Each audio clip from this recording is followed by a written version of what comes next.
It's been a few days since the draft happened, and I am not going to sit here and pretend as if I followed every last one of these players in their collegiate career, nor am I going to sit there and say that I'm a savant with it. But I do have a good general idea as to what these players have done and what our needs are as a team. I absolutely know, and I'm well versed in, because again, we call every game, we see these things. You all are here with us on the Windy City Breeze during the season. Live call will be back, so please stay in tune with that. But all of that goes to ask, with the people we did draft.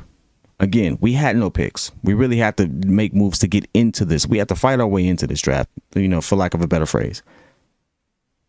Is it still possible that even though AK has done a lot of good, even though AK is absolutely sticking to his plan, and his plan has shown and is proven to work, as you can see, the team that he was absolutely pivotal in helping structure and build, they are the current reigning NBA champions, and his fingerprints are all over that. But does that absolutely mean that each move has been successful? And does it mean that that's the same approach you should be taking with the Chicago Bulls now? Let's talk about it right after this. Listen, if you're not living under a rock, it's your boy P Kid, Windy City Breeze. Let's get back to the video, man. I look at this and I ask this question mainly because there's two names, and I made a video on my own page, P Kid Talks NBA, follow that. And I asked, did he actually make a mistake not drafting Imani Bates? And you could debate that till the cows come home. I mean, or you yell until your face turns blue. It's not going to matter, right? It's over. Imani Bates is on the Cavs. So we got who we got. But then there's even another name, G.G. Jackson, and I looked at that and I was like, man, that would have been a good addition as well. What made him not do that? Another player who can find his own shot. And they're all projects in the second round, by the way. So it's not as if I'm going to sit there and say, this is a world break. He's going to come in, he's going to do this. And there's no way I'm going to give G.G. Jackson or even Imani Bates the green light over Ayo Dosunmu or Kobe White, who've been here.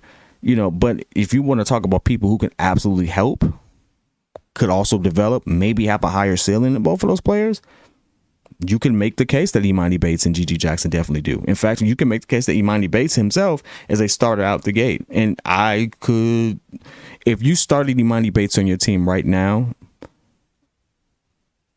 given a good offseason, by the way, summer league, stuff like that, no one was going to sit there and bat an eye. Imani Bates was cooking. He had that type of hype around him. No one's going to sit there and judge you for it if you're an organization that needs to have that type of firepower on your roster and on the court. And so it's one of those things where we could have drafted him and maybe it did nothing for us. But you know what it did do? It showed that we were willing to grab the people who we believe have the highest ceiling and the potential to become the stars of the league in the future. And so it makes me wonder, did we miss by not drafting either one of those particular players? Because I do think G.G. Jackson has a really good upside. I can't tell you exactly where his ceiling is, but I know his floor is not as near. He doesn't have the same floor as a lot of players, and that's a good thing. But we didn't go after him. Why? And so they ask the question, how much faith do you put in your GM? And does the recent championship actually give him more carte blanche to actually do what he needs to do? Or is this still boiling down to a ownership thing in which it's like, hey, dog, listen, we have to just stop being cheap a little bit. The luxury tax is there. We get it. No one wants to pay that. We get it. But we've historically not played with that. And we ain't won since Jordan. And we're in a league where if you want to win a ring, you want to make some moves, guess what? You're going to spend some bread. So is this one of those things where maybe you should have, maybe it's a combination of both. Can both things be true? Maybe it's a combination that we need to spend the money. We need to actually be willing to go into the luxury tax to get the players that we need. And we need to also be drafting the players who have the highest upside. If not for our current situation, at least for the potential that they turn into the stars that we hope they are, and for trade leverage later, which is a strategy that I've actually had a chance to. Danny Ainge had a really good, it's a rare segment of interview in which he talked about how, certain draft processes and stuff like that. If anyone's interested in that, you can DM me about that one. I just did dig in the archive sometimes because I'm really fascinated by how Danny Ainge drafts. I can't be in awe enough. Like, that man has it down to a science. And his moves, for the most part, at least how he wheels and deals, is close second to none in my opinion. And so now it's like, hey, do you take that approach in some instances? It's one of those things where we never have a definitive answer, but it goes to show you that, hey, this is a lot harder than people think. And I think that's the point of this particular video. Everyone can play armchair GM and expect and sit there and say, well, why didn't we do this and why didn't we do that? Because guess what? You just don't freaking know. And if you at home, or me even here in front of a camera on YouTube of all places, sits there and thinks that we know more than $1 billion organization with people who get paid hundreds of thousands of dollars to actually vet and verify some of these things, we simply don't. For every good move that a GM has made, there's one or two bad ones that no one ever talks about. And when you're in a situation like Chicago, when you're in a situation where everyone is thirsty for a win, thirsty to get back on the mountaintop, every single move is criticized. We have people online right now destroying AK for signing Lonzo Ball as if he knew that man's knee was going to be in the situation that it is now. We're going from a player who was injured but bouncing back, had a nice little showing, to he may never even play again. That's a drastic change. Not he's injured, he's never on the court, play 40 games here, 30 games there. Not a Zion situation. This kid may not even walk again. Not that drastic. He's going to walk, but he may never play again. That's hard. No one anticipates that. But there are people who will sit there in their armchair and sit there and say, well, he should have known. Or why did he know? Why did we commit so much money to him? Because at the time he was worth the money. And these are things you just can't foresee. And apparently Lonzo is trying to do all he can to get back on the court. What more can you ask of a guy? So it's a lot harder than you think. So to get back to the initial topic of the question, what did he miss? We don't know. I think he missed because we needed someone more exciting than Imani Bates. I think he missed because we actually could have used that type of energy. I feel like that helped, that demeanor that he brings, the level of competition that he brings actually helps others in this particular space. I feel like the wolf climbing, he was always hungrier than the one on top. And he looks like that type of person, chip on the shoulder, stuff like that.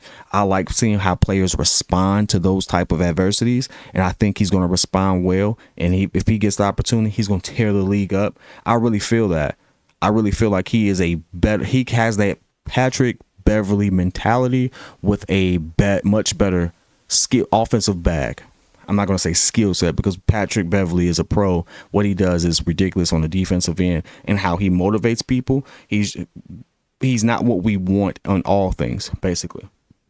But he is a pretty good pro in what he does. And Imani Bates, I feel like, is going to develop really well if he can get the right mentors around him to help curtail that and really exert that energy in the right way. So from that aspect, maybe.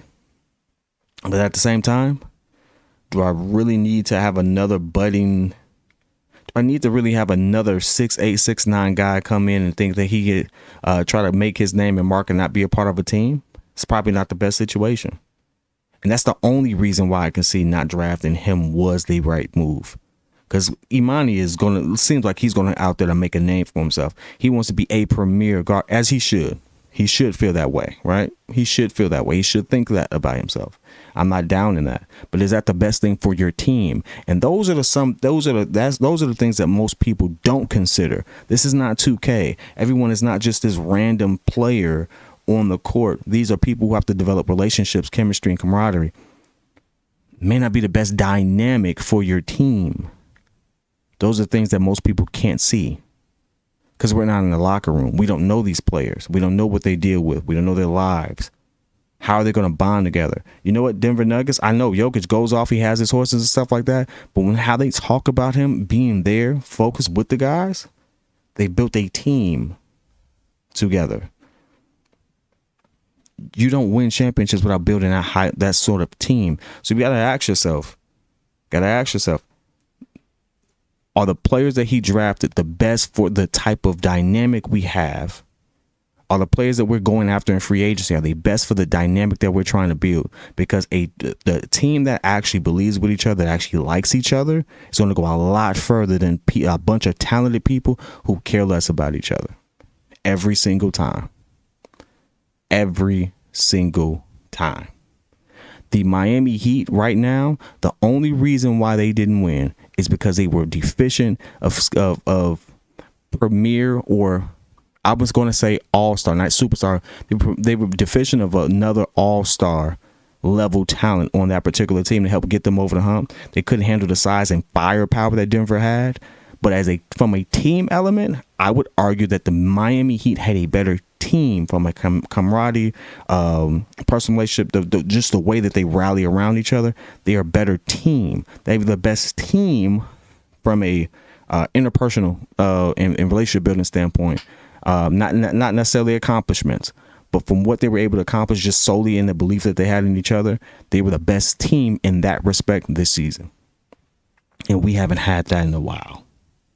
And a lot of that comes from the fact that we keep trying to trade players every 5 freaking seconds. But again, getting back to the initial topic, did he miss? I'm going to say no. He didn't miss. AK chose to get pieces that will fit what he's trying to build and fit the dynamic that they have in that particular locker room. And I trust that because he seems to have a good eye for that type of thing. Maybe not always how the player develops, maybe not always their skill set, but how he can build a locker room. He seems to have the right chops for that. But I want to hear your thoughts. Do you think he missed in this particular draft? Do you trust AK going forward in how he's going to absolutely build this out? Is Jerry's idea and how he wants to go about this, does that need to change more drastically? Heck, I even add one in. Does Billy Donovan need to coach differently? Let's discuss all of it, man. This is gonna be an interesting thing. I don't want to put up BS and give some random name that we know is not going to come to Chicago on this podcast. I'm not going to do that. If that's the type of thing you want, there's a bunch of BS YouTubers out there that you can click on, but you won't get it on the breeze. So whether it's love or it's hate, I really don't care. Put it in the comments. I'll be in there with you. We'll get at you. Till next time.